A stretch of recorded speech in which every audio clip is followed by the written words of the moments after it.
Hey YouTube, welcome back to the Blades to Be shop and another learning video. Today we are really going to dig into this DRO and make sure you're getting the most out of the DRO on your machine, really understand how that works. It's going to start with understanding tool offset, how that works with a quick change tool post. So we're going to get in there and do some of that. And ultimately we're going to talk about how you're going to get CNC type repeatability out of your manual lathe. How are we going to do that, you ask? Well, it's going to start by putting together a formula. So I call it a formula for your part because if you do step 1, do step 2, do step 3, ultimately you should end up with your finished part out of that. So again, you're going to get that CNC like repeatability, but with you still manually operating your lathe to get that to happen. Hope you like the video. If you like this video, if you like the other ones on the channel, you want to see more videos about machining, milling, and everything else we're doing here in the Blades to Be shop, hit that subscribe button, ring the bell, you'll know when we release the next video. Right now we're getting them out every week. Look for videos to come out every Saturday morning at 7 a.m. You can sit down for your first cup of coffee on Saturday morning before you head out to your shop. Check out what we've been doing in the Blades to Be shop the week before. Well, let's head on over to the lathe. Let's take a look at tool offset, that quick change tool post, and then let's break this project down by the numbers. Let's come out with the formula on how we're going to make this repeatable.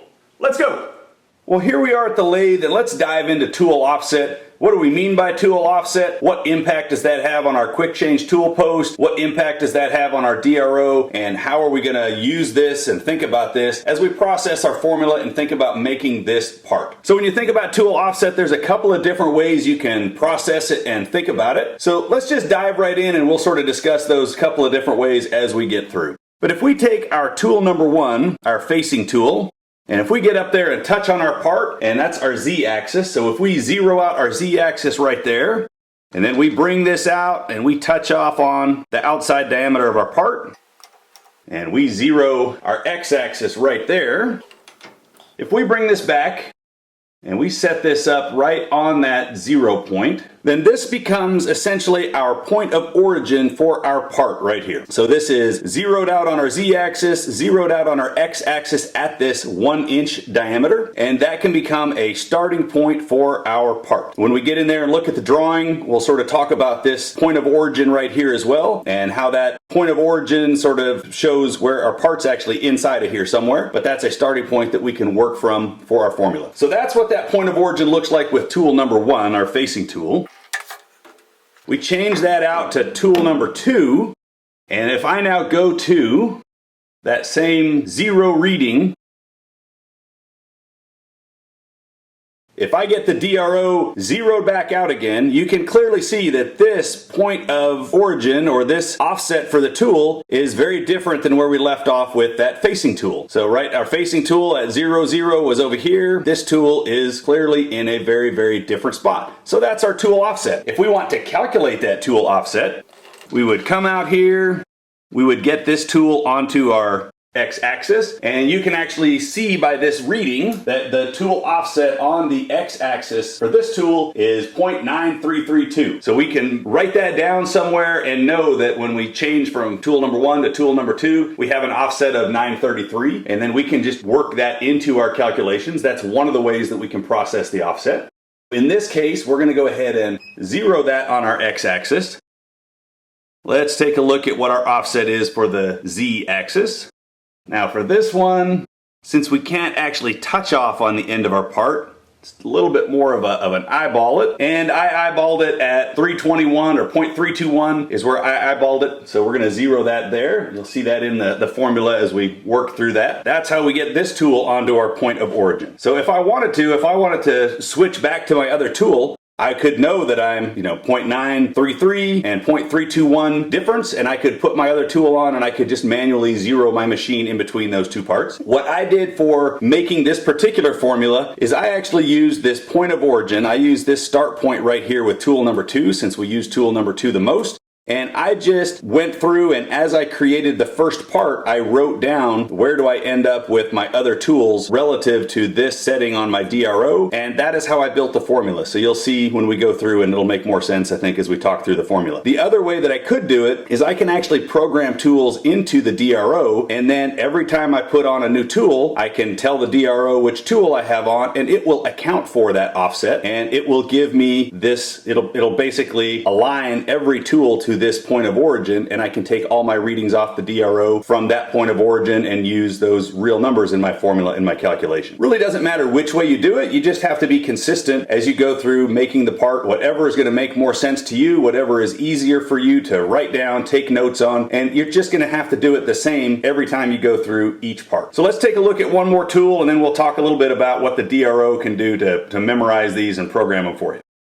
So if I put on tool number 3, if we touch off tool number 3 on the x-axis, you can see that that has an offset of 0.621, 622. I think 623 is what I had for an offset in the formula when you see it, but we'll zero that. And if we go off the end of our part here, we've got that offset of 0.419, and you'll see that again as we get into the formula as well. So that's the offset for this tool, is that 0.419 and 0.623. So basically when this tool is at its 0, so even though this tool has a big radius on it, that is essentially where it is zeroed out on that point of origin. But if you didn't know those offsets, and if you didn't have enough material, you may not be able to go touch off a part partway through to figure that out. So you may either have to know your offsets ahead of time, or as I mentioned, you can go through and take notes as you're making your first part and come up with what are those calculations for your tool offset to work those into your formula to make future parts. So that's one way to look at it. Something else that we can do, if I go back to my tool number 1, we get our tool number 1 on here, and I go back and I zero that on my x-axis. I zero that on my z-axis. We get tool number 1 zeroed out. If I go in here to my DRO, and I tell it, I've already programmed these tools in here, so right now I'm just running my tool offset. So if I tell it that I am on tool number 1, I'm on tool number 1, and I have tool number 1 set up on 0, 0. Now if I go and I change out to tool number 2, so I change this to tool number 2, I'm going to go into my DRO, I'm going to now tell it that I'm on tool number 2. I should be able to move to 0, 0, and I am back at that point of origin. So you know that last time we changed out tool number 1 to tool number 2, it was way off over here at 0, 0. This time, when I changed out tool number 1 to tool number 2, it put me right back on that point of origin. So we can use our DRO. With my DRO, I can plug in 9 different tool offsets, so I can have it pre-programmed for 9 different tools, and every time I change a tool, I can tell my DRO which tool that I'm on, and then I can build my formula off that. So every time I put on a different tool, I will know that I am in this spot on my part, and I can set my calculations, my dimensions from that spot and do it that way. So those are a couple of different ways you can do it. Real quick, I have not programmed tool number 3 in here, so I can show you how to do that very quickly. First, we're going to clear our DRO and get off of the tool offsets. We'll put on tool number 3. We'll go back to our DRO, and we're going to now put it into tool offset. We're going to program mode, so I'm going to hit enter. I'm going to tell it that I want to program tool number 3. Enter. And I'm going to go to my x-axis. I'm going to tell it that that is where I want my x-axis zeroed. I'm going to go to my z-axis and say that's where I want my z-axis zeroed. Now if I clear out of here, now if I go back to telling my program that I have tool number 3 on here. So now that's back to, again, I know we have our big radius, so you just have to envision that that's back on our point of origin. So now tool number 3 is on our point of origin. If I went back to tool number 2, you can see that right now it's zeroed out, and that is nowhere near that same point of origin. But if I go in here and I tell my DRO that I am on tool number 2 again, so if I go back to tool number 2 and hit enter, I am no longer on 0. I should be able to wind this out, move this over, and that looks pretty good. Now I am back on this point of origin with tool number 2. So I program those into my DRO. I can use that to build my formula, or I can just build my formula as I go. So if your DRO is not programmable, or if you don't want to go into that step, you can just build your formula based on touching off when I put on my next part and set it from there. So that's actually what I did. So right now we've got it set up where this was my formula. What I did is I was building my part. When I went to my next tool, when I went to tool number 3, I just went in here, touched off, and I saw that I was at that 419. I used that to calculate what I needed to do to get back here 1 3/8 of an inch to get to where the end of that radius was going to be. And then I went in and I touched off from here, and I just used that number. I know that 623 number, and I knew that I needed to move in another 0.625 to match up with what I did with my other tool to get to that 3/8 diameter. So I just added 0.623 and 0.625 to get to the depth that I was going to go with this tool. So I built my formula that way instead of using the offsets built into the DRO. Doesn't matter which way you do it, you just need to be consistent, and you're going to do it the same for the repeatability on your part. Just for curiosity, let's take a look at, one tool holder is always a little tight to get on, but just for curiosity, let's take a look at how much is the offset on this boring bar tool. So if I first go in and zero out that Z-axis, you can see that I am 0.8334 off on that Z-axis. And I tell you what, let's go ahead and program this tool in as well since we're here. So let me put it back to tool offset. Enter to program 1. This time it's tool number 4 that we want to program. So right now we have to do X-axis first. So with this one, we're going to have to get a little creative on our X-axis since I can't go touch off on that X-axis. So right about there feels like our X-axis 0. Right about there is our Z-axis. So now if we tell it that we are on tool number 4, we can get our tool number 4, even though it's a boring bar, we can get tool number 4, our boring bar, calculated out and understanding that exact same point of origin. So even though we're going to come from the inside, we can know when we're going to get to that 1/2 inch bore, and we know when we're touching off on the end, and we can bore our hole to whatever depth that we want, still relative to that same point of origin. So I should be able to take this off, go back to tool number 2, tell my DRO that I'm now on tool number 2. And you can see that was significantly different offset in a very different place. And yet I can wind this now to 0, 0.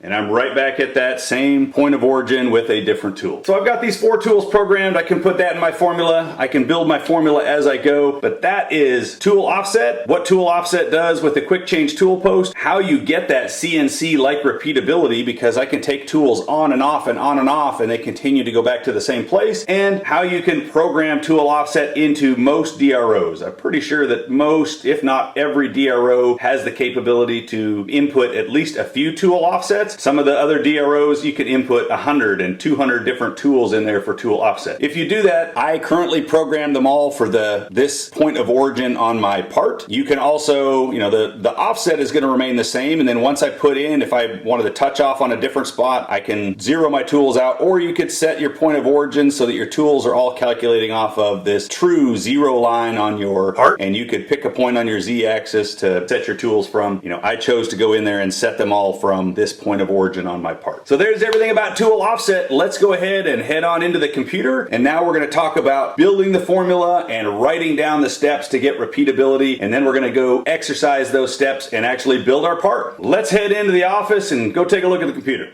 Okay, now that we have a decent understanding of tool offset, let's take a look at the part that we plan to make today, and that's going to be this rook, this chess piece. So here's our basic dimensions right here. We've got a biggest diameter of 1 inch, turning down to a 3/4 inch diameter for the head, 3/8 of an inch wide. We've got a bevel on the back side of that. We've got this big curve coming up here, this decorative groove, and then we'll go cut some indentations, and we've got a bore in there that we need to get to 400 thou deep, out to just over 1/2 inch. So that's the basic piece. Now let's apply all that tool offset knowledge to how we're going to build this. So this is what we were just looking at in the lathe. We were looking at our raw piece of material, this dashed blue line. Here's that point of origin that we talked about where we were setting our different tools to. And for the rest of this formula, I chose to use tool number 2's point of origin, zero out my X and Z axis right here. And we're going to take all of our other tool measurements and DRO DRO readings based off of tool number 2 and where it hits here. I did not go in and use my programmed DRO offsets for making this part. I continued to change the tool over and over again and was going back to tool number 2 so often that I was afraid that I would forget to punch in my next tool change, and I didn't want to miss a step, so it was few enough steps, and even though the numbers are a little bit odd, I went ahead and kept just the actual DRO readings for all the other tools for turning these other parts. I could easily go back and rewrite this formula, and I could use the programmed offsets, and that way every single time, because right now with tool number 2, since this represents 1 inch, to get into 3/4 of an inch, that's going to be a DRO reading of 0.250. If I used my programmed tool offsets, then every time I put a different tool on, every tool would be 0.250 to get into that diameter. I could go through and rewrite my formula that way, but I went ahead and kept it the way that it was,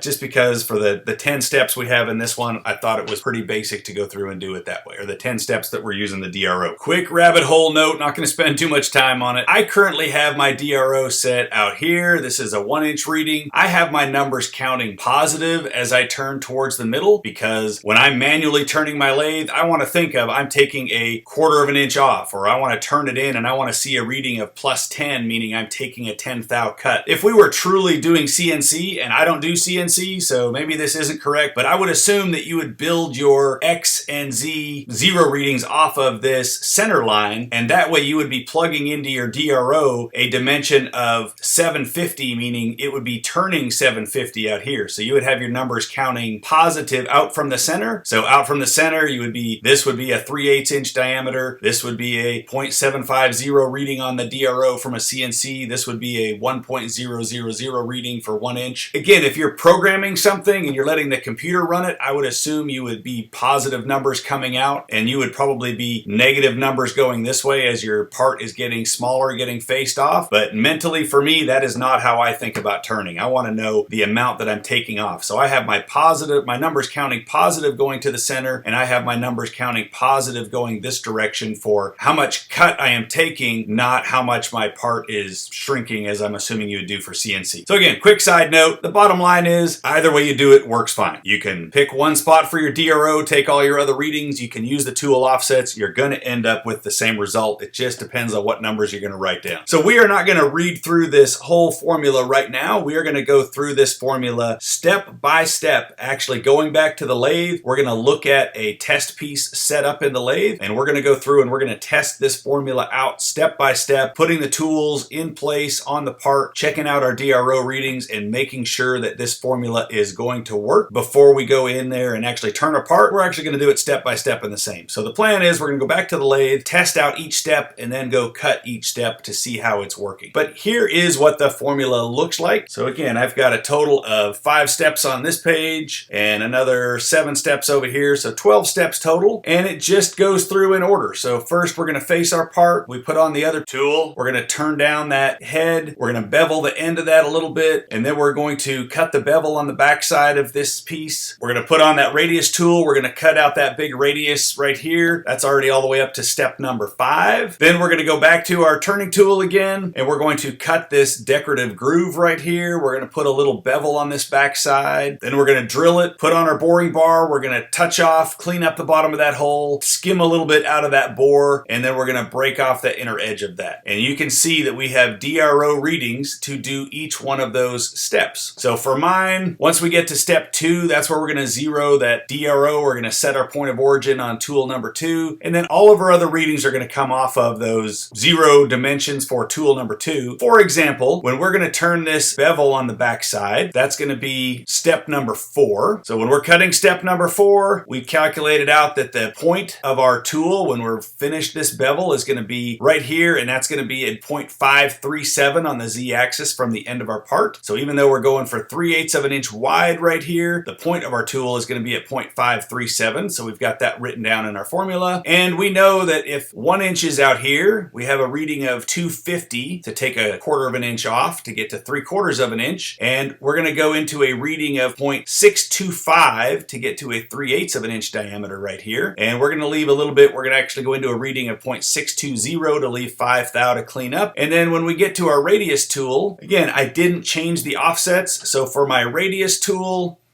we're going to be going into a depth of 1.248 to get to that same diameter right here, just because of the offset of that tool. If I had programmed that offset, then I would have been going into a DRO reading of 0.625 again. I chose not to do that, so that's where this 1.248, that's going to be the diameter that we're turning here. Because of the offset of that radius tool, to get back to this edge is going to be a z-axis reading of 0.956. So a little bit of, like I say, odd numbers, but it works. Every time I change the tool, I am not having to tell the DRO I put a new tool on. I have all these numbers written down, so I'm just looking at that step, looking at the number, and I'm executing those readings on the DRO with that tool to get there. That is our formula. Let's get into this in a lot more detail. So let's go back to the lathe. Let's put our test piece in and let's check out every one of these steps, and then we'll go actually cut that step. And by the end of executing this complete formula, we should have this completed part. For step 11, we're not actually going to cut divisions on the dividing head today. I've got a couple of other videos out there all about that dividing head, cut the divisions on there. So if you want to see that part, you can go back and check out those other videos all about that dividing head and see about cutting divisions. Today, we're going to execute the rest of the steps on this formula and get our piece made. Let's go back to the lathe.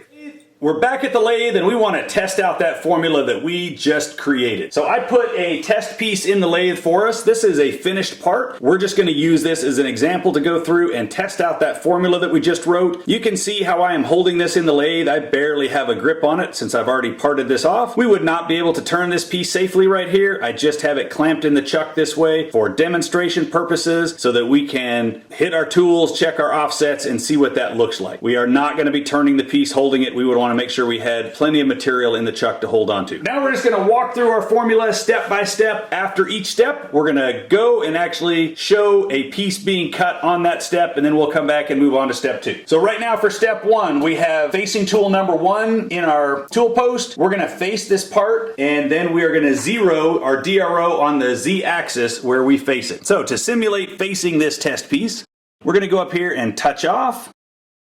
So I touch off there, we're going to zero out the z-axis, and if this was our actual part, I'm just going to back off so I don't drag a tool across it, but we would then move and we would take our facing cut where that was zeroed, and that would be the completion of step 1. Hey, let's go see the chips fly and let's actually see that cut take place as we complete step 1, cutting a part.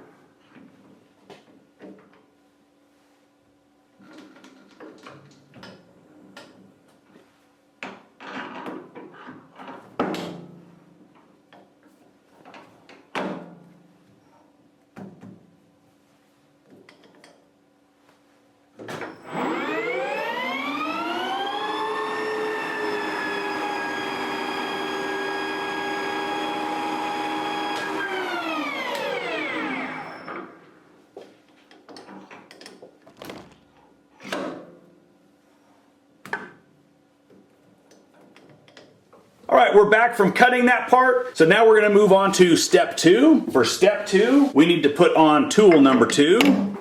So we're going to put on tool number 2 and we're going to redo our offset now. For that 0.321 offset, we're going to reset the z-axis to 0, and then it will stay 0 there for the rest of the creation of this part. We're also going to touch off on the diameter, and we're going to take a skim off of our diameter and get that down to 1 inch. Now, in order to do that for this test piece, since this is already turned to 3/4 of an inch diameter, we're going to touch off at 3/4 of an inch, and then we will back off that 250 thou to get to the 1 inch diameter, and then that's where we will zero it for where this part was originally when it was at 1 inch diameter. So let's go ahead and do that, and we'll get this tool set.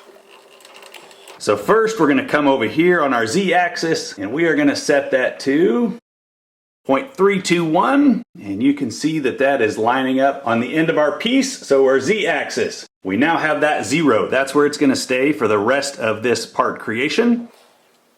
Go in here on the diameter, I'm going to touch off there. I'm going to zero out my x-axis, but now I'm going to back this out 250 thou to get back to the 1 inch diameter where it started. Now if I go to my 0 point, this would be that point of origin that we talked about on our original piece before we've cut anything. This would be that point of origin right here. For the rest of step 2, we would have the machine on and we would go down our 1.5 inches and we would take our cut off of there. I can't go in the full 1.5 without running into some things the way I've got it set up, but that's what we would do to finish off step 2. Let's go see that in action. Let's go see some chips fly.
All right, so now we're back for step 3. For step 3, still turning tool number 2. And now what we're gonna do is turn the 3/4 inch head. We're gonna take 3 cuts to make that happen. So we're gonna now turn that into a reading of 250 thou. We'll take our cuts off of there. We're gonna take a total of 3 cuts, 2 at 100 thou, and then the last one at 50 thou. We're gonna go back about 0.700 on the Z-axis, and then we will also come back and put the bevel on the end of our piece before we move on to step 4. So what would that look like? We're going to be off the end of our piece. We're going to turn in 100 thou on the X-axis. You know, somewhere close is fine. It's a roughing cut. And then we would come over here and we would machine over, you know, somewhere about 700 on the Z-axis. Turn off our feed, back out, go in another 100 thou, take our other cut, go over to about that 700, turn off our feed, come back out. Now for this one, we would turn into, we want to actually hit 250. That's important that we hit that here. And then we would take our cut across. Now I'm going to back this off just a couple thou so we're not dragging across the part, but we would again cut over to that 700 thou roughly, turn off our feed, we would back this off, come back across, and the head would now be turned down to that diameter. You could see the tool bit going by close there. So that would be it. Then for our last step before we leave step 3 is we would cut that bevel in there. We're going to set our X-axis to 0.450. And that was just a good diameter that didn't run into our center. So we're going to set that to 0.450. And then we're going to move over on our Z-axis until we get to a reading of 0.060. And that should just be touching our piece right in there, and it cut that nice bevel on the end of our chest piece. So that looks like that lined up. That is step 3 complete. Let's go back and watch some chips fly, and let's go ahead and cut step 3.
right, step 3 worked out. Now we are back here and we are going to work on step 4. Step 4, we still have turning tool number 2 in there.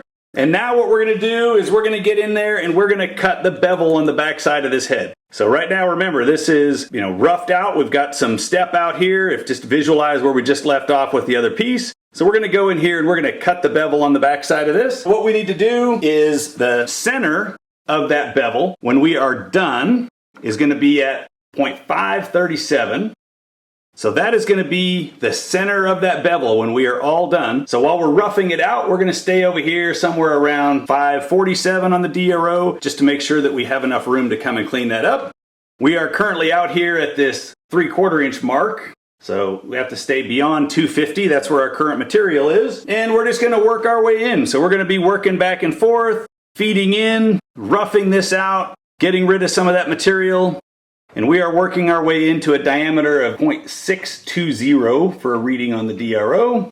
Once we get in there to 620, there we go, we get into 620, then we're going to feed this backwards, and we get to our 537. Now, I don't want to knock our piece out, so we also would have slowed the lathe down a little bit to make sure we didn't get chatter. So we slowed our speed of the lathe down a little bit, we fed in there, and now we have cut that piece, and you can see the readings on the DRO match up with our formula. We turned into 620, we left 5 thou on this diameter for the radius tool to pick up, and we backed off over here to that 537, which gives us a width on this head of 3/8 of an inch per the drawing. All right, let's get this out of here, and we are ready to go watch this get cut. Let's go back to seeing it in action.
All right, we're back from the action shot. Now we are moving on to step 5. So for step 5, we need to put our radius tool on here. So for our radius tool, again, we are not going to go in and change our 0 points. We already know the offset of these from our formula, but we can check this really quick just to see how we're tracking on our part. And let's see, it's a space right there. That's going into one of my indentations. See if I can turn that a little bit without messing up our camera. There we go. Turn that a little bit. And that should get us to, that gets us to that 419 offset. So we know this tool is offset 419. That's why our depth to get back to the end of this radius is not 1 3/8 with this tool. It's a modified distance. So that's how we created the formula, is based on keeping our 0 origin and everything set up on tool number 2. If we were using the DRO as we talked about in the beginning and programming in our tool offsets, we could have had it set up so that this tool programmed in the offset and then it would be at 0 and then we'd be going back to 1 3/8 to get to that point. But we didn't. So in our case, we are going to go back to a Z-axis reading of 0.956. So 0.956 plus 0.419 should give you that 1 3/8. So that's what we're going to be doing on the Z-axis. And then for the X-axis, we've got our offset here. We need to go in. This is already off of the 3/4, so we're not going to see the offset from our formula. But we know that we need to go in until we get to that same 3/8 of an inch diameter in there. For our case, that's going to be into a reading of 1.248. So what we'd be doing to cut this is we'd go in a little bit and we'd be moving our tool, we'd be roughing that back. We missed a step on step 4, which is actually, and we can go ahead and fix that right now. So if we started roughing, we would notice that we didn't have a line, and our tool bit, it would be really hard to tell where it's going to go to. So we wanted to go in with this tool, and we wanted to put a line back here on our piece to mark about 1/10 thou off of where this radius ends, so that when we're in there roughing with that other tool, when it's still far enough out here and it's not going to that edge, we would have a line to be able to work from. So we wanted to put tool number 2 in there, and we would want to use that to cut a little line on our piece at that depth in there of 1.365, just a little bit back, and then we could finish it with our other tool. So we forgot to do that step on step 4, so we'll make that little correction, get our radius tool back on there, and now we're working our radius tool in. So again, we're going to go into that depth of 1.248. We've worked our way in, we've roughed out some material, and that should hit at 1.248. And you can see that we have made contact in there. I'm going to back that off a little bit. So when we're roughing out that radius, we would have this slowed down as well. And this should be going over, when I've got it all the way in, you can see I'm at that 0.957. Sometimes I push a little bit past on the radius to make sure we don't get chatter, but you can see we're right there on our formula of where we want to be on this part. So that is cutting our radius. That is step 5 complete. Let's go ahead and watch that get cut in real time.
So we're back for step 6. For step 6, we need to get back to our turning tool number 2. Let's get the radius tool out of there.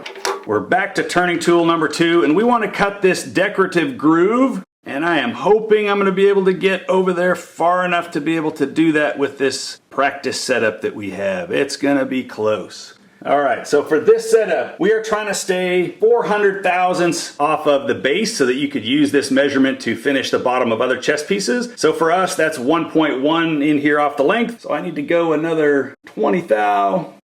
And we are running into the chuck. I'm 7 thou short here. Let's turn this again. See if we can do that without messing up the camera.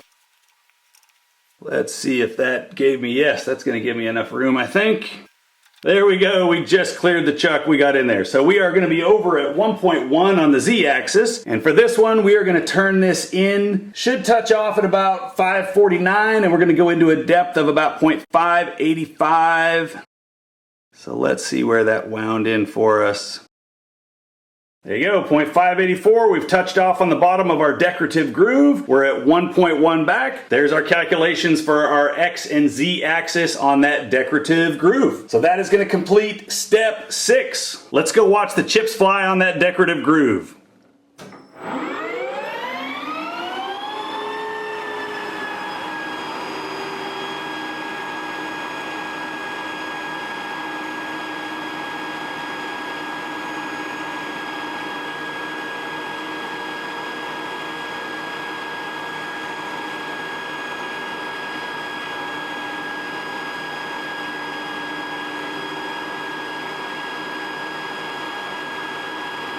Alright, so now still with turning tool number 2 in there for step 7. What we're going to do for step 7 is we're coming in here and we're just going to touch off on the back of this radius right here and put a little bit of a bevel on there. So even with moving the chuck, I'm not sure I'm going to get back there quite far enough to do that, but let's see. So in order to do that, we are trying to set the x-axis at 200 thou.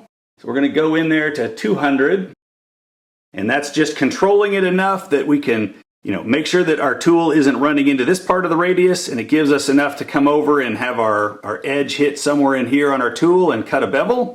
So then we're going to move over on our z-axis until we get to 1.290 just to break that edge, and not able to quite get over there that far, but you can see we're at 1.120, so we would just be moving a little bit over on that z-axis until we made contact and we would break that edge. That's going to be it for step 7. Can't see it fully here, but let's go back out to the actual part we're cutting and let's take a look at cutting step 7 over there.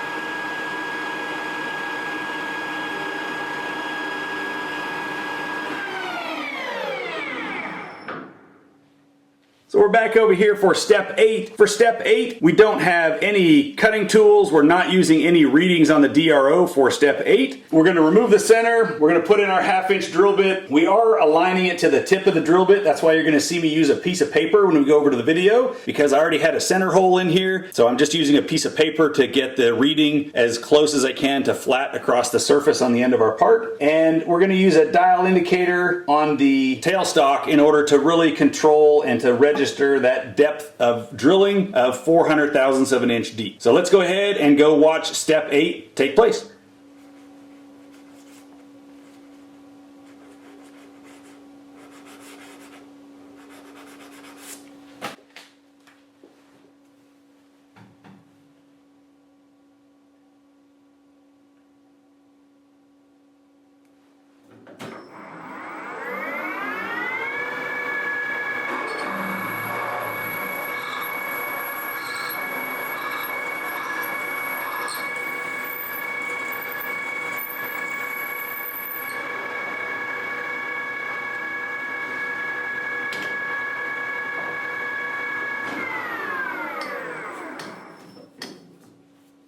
So now that we have that hole drilled in there, we are back to complete step number 9, and that's going to involve putting our boring bar on.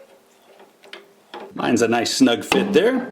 So we get our boring bar in place, and we have the offsets for the boring bar written down on our formula, but we're not actually using those. We just built this off of the first test run, so we went out and we touched off. We know that we're going to make the hole about 10 thou bigger than what we drilled it.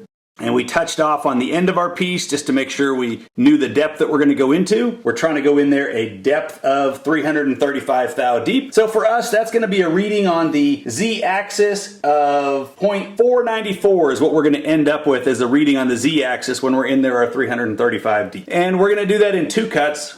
Ultimately, we're going to come out here to 2.750 on the x-axis is where we're going to finish to. But to start with, we're going to set it at 2.760, and we're going to go in there to our depth of 0.494.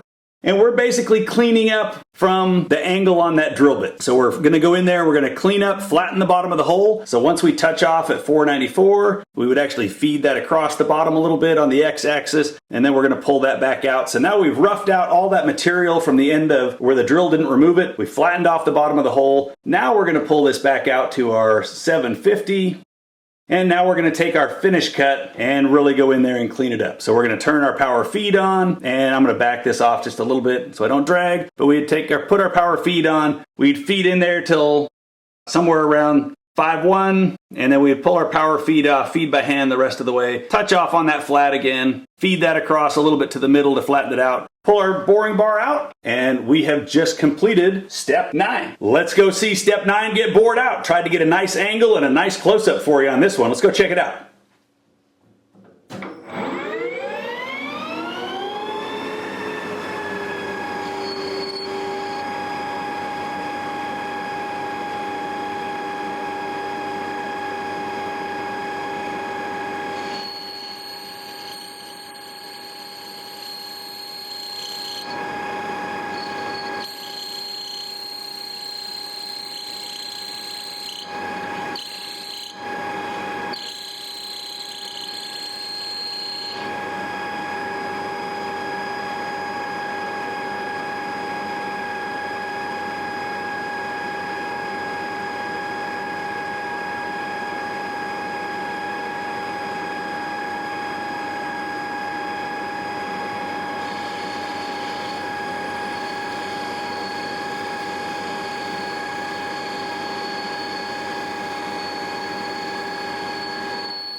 All right, we're back for almost the last step. Here we are back for step 10. We still have our boring bar in place. And now we have finished doing all the readings where we are leveraging our DRO and making sure we keep it accurate. So for this one, we're going to come over here to this edge, and we are just trying to break the inside edge of that bore that we just cleaned up. We're actually going to use our compound, and we're going to feed it across at that 45-degree angle to do that. So I'm going to come over here, and I'm going to move my compound a little bit until I just see where I make contact there. Wiggle it, moving my cross slide, moving my compound. When I just touch the edge of that, when I hit the very corner, then I'm going to pull across 15 thou. So I'm at 2.96 there.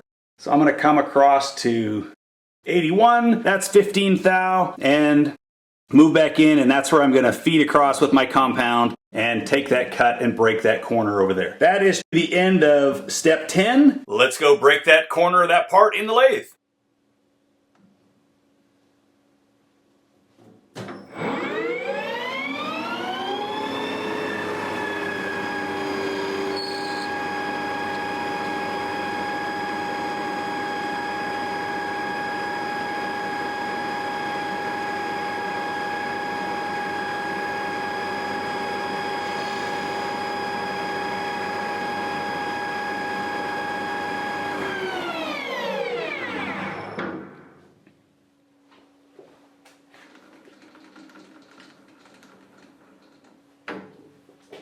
And at this point, we would be pulling this out of the lathe, either turning it around to finish off our other end or heading over to the mill to cut our divisions in there. And then after we cut these divisions, we would come back over here for step 12, which would be to part it off. So even though we can't accomplish step 12, since our piece is already parted off, we would be coming over here we would put on our tool bit, and just to show what it is we want to do here, so with step 12,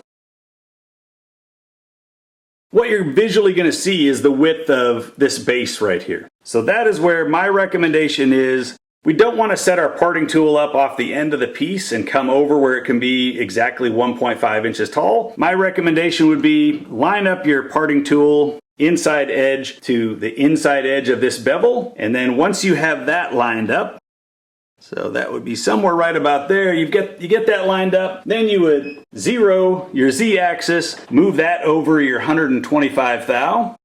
And that's where you would go in and part your piece off. And that is going to give you a better visual representation. So if on your angle, if on your radius, if on one of these measurements you pushed over an extra couple thou, you're not going to notice that distance in here, and you could potentially notice that distance on the base. So to get more uniformity, I would measure my parting distance 1/8 of an inch off of where I ended that radius to make sure the bases of all your pieces look the same.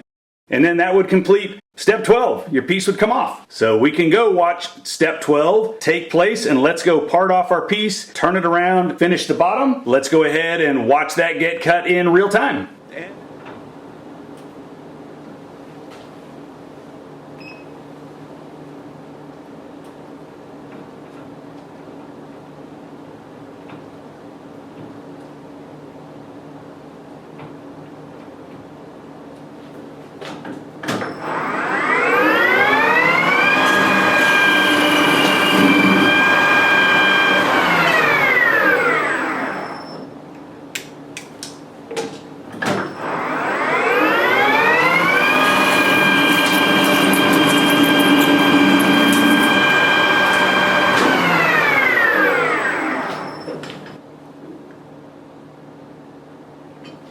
Not too tight, don't want to put any jaw marks on those. And let's speed that back up the rest of the way.